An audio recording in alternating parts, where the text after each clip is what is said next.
Hi, Mystery Recapped here. Today, I'm going to explain a drama sci-fi movie called Tang. Spoilers ahead. Watch out and take care. The movie opens in the futuristic city of Hokkaido, Japan, where AI has evolved to a point that humans and robots coexist seamlessly. We then meet Ken Kasugai, an unemployed man who spends most of his time playing video games. One morning, Ken is in the middle of a game when his wife, Emi, arrives to interrupt him. She informs him that they have a strange robot in their backyard and asks him to get rid of it. However, Ken doesn't care and continues playing his game, which angers Emi. She scolds him for not having a job and refusing to help with the basic housework. Frustrated, she inquires about the job interview he had yesterday, but Ken avoids the question and leaves the house. He goes out to the backyard and finds the strange robot sitting under a tree. When Ken asks who it is, the robot is startled and flips over. After a while, the robot introduces itself as Tang, but it has no idea where it came from and seems to have lost its memory. Ken also reveals his name, and Tang begins to repeat what he says in broken Japanese. Following this, Ken takes the robot to a nearby scrapyard to dispose of it. The owner says that he will strip the parts and sell it, so Ken decides to leave it there. As he walks away, Tang repeatedly calls out his name, but he ignores him and continues on his way. However, the robot immediately escapes the scrapyard and begins following him. Later, Emi is at home when she gets a call from the hospital where Ken was supposed to interview for an intern position yesterday. To her shock, she learns that he never showed up at all. At this moment, Ken arrives at the house, followed by Tang. The robot curiously examines the photos in the living room and starts taking several tissues from the table. It must be attracted to Emi.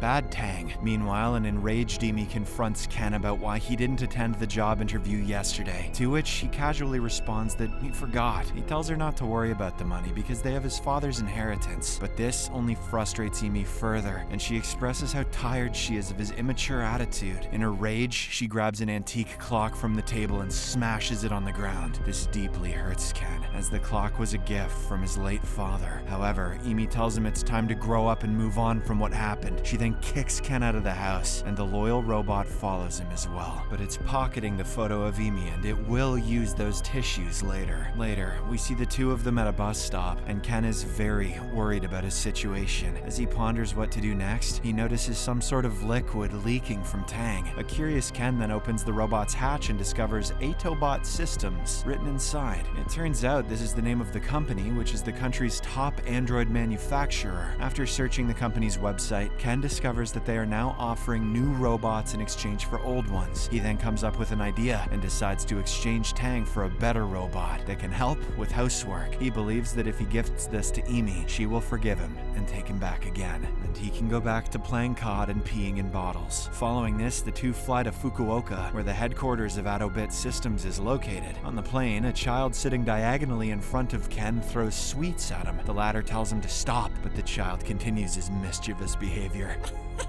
Enraged, Ken calls him a brat, and Tang repeats the phrase over and over again. This creates an awkward situation, and Ken gets angry at the robot. He calls it a piece of garbage and threatens to throw it away, but his words only make the situation worse as the annoyed robot ends up letting out steam from its head. In the following scene, they arrive at the Autobot office, where Ken tries to exchange Tang for one of the latest models. However, the receptionist informs him that the robot is not part of their system and only contains some parts from their company. She apologizes and explains that they are unable to process the exchange. Meanwhile, a man named Shinji is giving a tour of the facility to some children. When these kids spot Tang, they quickly surround it and take a picture. They seem to be fascinated by the robot, and Tang shows his compassionate side by rescuing a ladybug that's about to be stepped on. Witnessing this, Shinji is impressed, and it turns out he's one of the chief robot designers at Autobot. He requests permission to examine the robot, and Ken agrees. Shinji then leads them to his office, and he finds a glass tube filled with yellow fluid inside Tang. He notices that the tube has a small crack, causing the liquid to leak. Shinji realizes it is Tang's fuel and uses first aid to temporarily fix it. However, he warns Ken that if the fluid runs out, the robot will break down. He also observes that Tang is highly intelligent and appears to experience a range of emotions, almost like a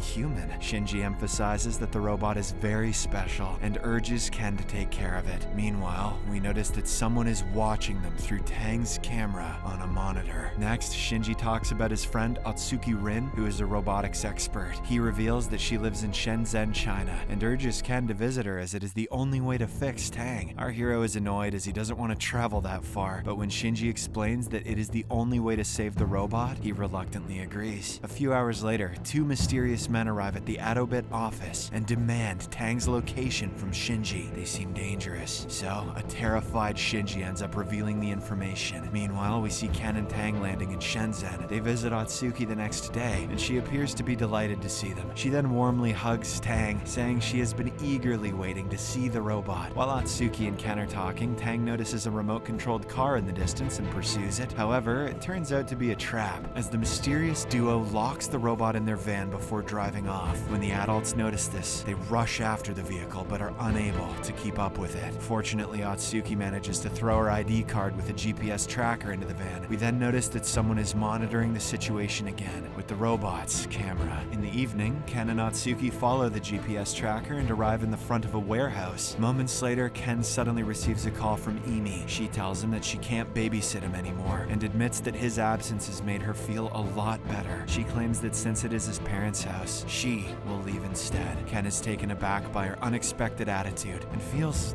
distraught. However, he respects her decision and chooses to let her go. After hanging up, we see that Emi isn't happy with her decision and breaks down in tears. He was so good at video games. Meanwhile, the warehouse door suddenly opens, so Ken brushes off his emotions and enters with Atsuki. They notice the two kidnappers lounging around and heading upstairs to grab some beers. Taking advantage of this opportunity, Ken and Atsuki quickly grab Tang and prepare to leave, but moments later, a man named Dr. Kato appears, revealing himself to be the kidnappers' boss. He stops them from leaving and proceeds to inspect Tang's components. He immediately recognizes the components and mutters to himself that Professor Baba must have created them. Shortly after, Kato's two henchmen arrive downstairs and capture Tang. Ken claims that he doesn't need the trashy robot anyway and was trying to get rid of it. Hearing this, Tang becomes enraged and begins releasing steam from its body just as it did on the plane. This causes the two henchmen to become confused and they let the robot go. It turns out that this was all Ken's plan to cause a commotion, and he and Atsuki quickly begin fighting the kidnappers. In the end, Atsuki steals a taser gun from one of the henchmen and knocks him out. She then points the gun at the remaining two and urges Ken to run away with the robot. After this, Ken escapes the warehouse with Tang, but he notices that the robot's body is leaking. He then receives a video call from an unregistered number. When he picks it up, it turns out to be Professor Baba, who is the creator of Tang. Baba is extremely overjoyed to see the robot and addresses him as James. Tang is so much better. He thanks Ken for taking care of his child and invites them to come to Miyakojima Island. He also reveals that this robot has the power to change the world and promises to fix it. In the following scene, Ken and Tang arrive at Miyakojima Island and sit down to admire the beautiful scenery. During this time, Ken opens up to the robot about his traumatic past, revealing that he wanted to be a doctor and once worked as a medical intern. However, one day, his father had an unfortunate accident and ended up in a hospital room. Since all the doctors were out, the nurses relied on Ken and asked what they should do, but he was so terrified that he simply froze, unable to respond. A doctor eventually arrived an hour later, but by this time, Dad had already passed away. In the present, Ken tells Tang that since that day, he has been unable to trust himself and has stopped working completely. He describes himself as a loser and has only disappointed his wife over the years. Hearing this, Tang sympathizes with him and does a cheerful dance to lift his spirits, which amuses Ken. Shortly after, the duo arrives at Baba's house, where the professor greets them warmly. He thanks Ken for bringing James home and reveals that the robot has been missing for years after an accident in a lab. Baba replaces the tube in Tang's hatch with a new one, explaining that the contents are bioethanol fuel derived from nearby sugarcane. However, Tang doesn't seem happy to see the professor and tries to hide behind Ken for protection. The latter knows that he is not in a position to take the robot and proceeds to leave. Tang clings to his feet and begs him to take it home with him, but Ken ignores it with a heavy heart and walks away. After walking for a while, Ken meets Dr. Kato, who is on his way to the professor's house. He becomes worried when he discovers that Ken has handed Tang over to Baba. Kato then begins to recount an accident that occurred 5 years ago. He reveals that he once used to work with Baba on the James series, which was a military robot project. During a shooting training session, one of the robots developed a sense of fear and began to panic before massacring everyone. It turns out that the robot had developed emotions, which Baba saw as a breakthrough in artificial intelligence. He wanted to keep this achievement for himself, so he removed the Euro chip from James and attached it to another robot he created. After that, he burned the lab and ran away from there. Kato reveals that they have been searching for the professor for years to arrest him. Upon hearing all this, a worried Ken takes Kato's car and rushes to save his friend. Back in the house, Baba is trying to extract the Euro chip from Tang, but the terrified robot runs away from him. Ken arrives there soon after and he goes straight inside the lab. He manages to find Tang, and the two attempt to flee, but Baba quickly closes all the doors using his computer system. At this moment, Kato also arrives, but he's stuck outside and can't get into the lab. Following this, Baba informs Ken that he has been watching him through the robot's camera the entire time. He calls him a loser for being stuck in the past and unable to provide for his family. He then reveals his evil plan of using the robot's intelligence to become the world's most powerful man. Afterward, the professor approaches Tang with a hatchet, but Ken steps in his way. Baba wonders why Ken is helping a robot who is nothing more than a machine, but Ken argues that Tang is his friend. The professor doesn't like this answer and attacks him with a robotic arm, but Ken and Tang work together to snatch it. In the end, Ken strikes the old man with the same arm and knocks him unconscious. But just when it seems the danger has been averted, a heavy cupboard falls nearby and Tang is crushed underneath it. Ken rushes to save the robot, but its fuel is leaking, rendering it unable to move. Ken tries changing the fuel tube, but Tang still doesn't wake up. Realizing he can't do this alone, he video calls Kato, and the latter instructs him to check if the cable leading to the battery is connected. The cord is broken, so Ken grabs a nearby tool to fix it. Kato then directs him to connect the core unit next. There are 2 sockets, and Ken asks which one to use, but Kato says only Baba knows this. He warns that if he fails, there will be a short circuit, and Tang